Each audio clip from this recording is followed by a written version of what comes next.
of us can experience mental health problems. As many as 1 in 4 of us will suffer from a problem such as depression or anxiety at some point in our lives. When I was a kid, we used to give ourselves like a foot up over the wall.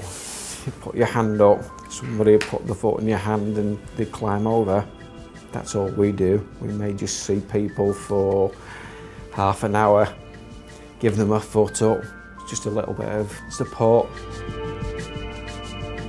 The Primary Care Mental Health Service in Salford has taken advantage of a Department of Health scheme that allows frontline staff to set up and run their services as independent social enterprises. Having much greater freedom to develop its range of mental health support services, the new organisation is known as 6 Degrees Social Enterprise.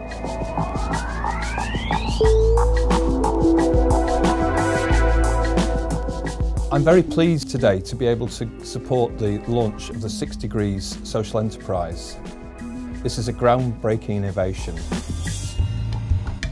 The PCT has supported Phil McAvoy and his clinical staff to develop this service from an original idea over a year ago. We believe that through a social enterprise, staff will be able to develop new ideas and new methods to treat patients using flexibilities that haven't traditionally been available in the NHS.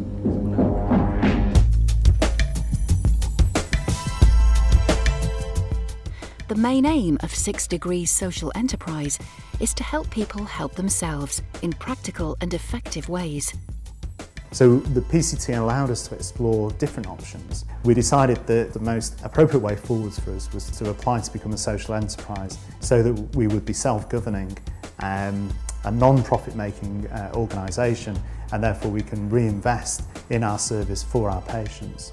And I think it's really important that people who use this service realise that for them things won't actually change. If anything, we hope that things will improve. We'll be able to actually design things tailored to people in Salford. Well, we see a lot of people with anxiety and depression, the sort of mental health problems that are really common in the community. We can all experience troubles in our lives, we can all experience bouts of low mood. There's a lot of it around, particularly at the moment. I had an horrendous motorway accident which involved me thinking that I was going to die. Activities like doing weights or going for runs or playing football, I just literally could not be bothered. I went to my doctor because I was suffering with what we believed was anxiety. My family was suffering.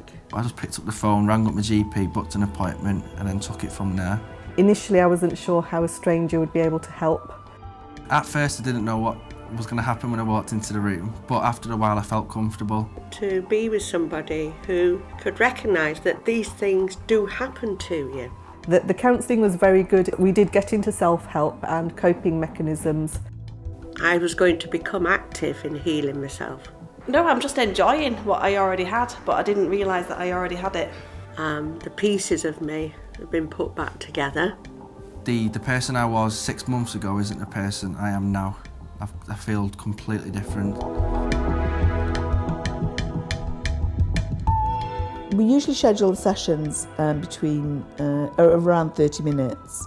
Sometimes some patients only need 2 sessions or 3 sessions, sometimes somebody may need more than 10, so it is flexible. The advantage of guided self-help is it encourages people to own the problem. In doing that, they own the solution. This service will provide critical clinical services for the population of Salford, and the PCT is backing that by agreeing a 3-year contract initially to enable this social enterprise to take root and develop. 6 Degrees Social Enterprise, a positive outlook on mental health.